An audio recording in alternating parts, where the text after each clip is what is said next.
Que s'est-il réellement passé le 4 janvier dernier devant cette synagogue? Selon le rabbin Gabriel Fari, un homme casqué lui a porté un coup de couteau dans l'abdomen au cri d'Allah Akbar, prononcé avec l'accent français. Un des nombreux détails fournis par la victime dans les jours qui ont suivi. L'agresseur était gaucher apparemment, en tout cas tenait son arme de la main gauche. Je rappelle qu'il était ganté. J'ai eu un réflexe que je ne saurais expliquer aujourd'hui, qui était d'essayer d'agripper son poignet. Lorsque je me suis relevé, j'ai vu l'agresseur, j'ai vu le dos de l'agresseur, il partait, et j'ai vu au sol cette arme, et je me suis empressé de l'empoigner, parce que ce qui me traversait l'esprit à ce moment-là, c'est que cet homme allait s'acharner sur moi.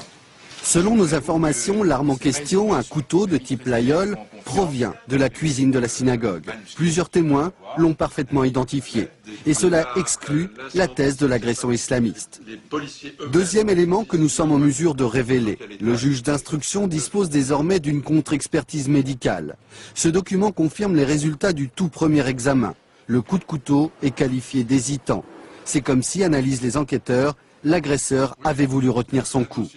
Maître Zawi, l'avocat du rabbin, n'a pas souhaité s'exprimer aujourd'hui devant notre caméra. D'après lui, ces nouveaux éléments ne sont pas versés au dossier. Il dit donc ne pas en avoir pris connaissance.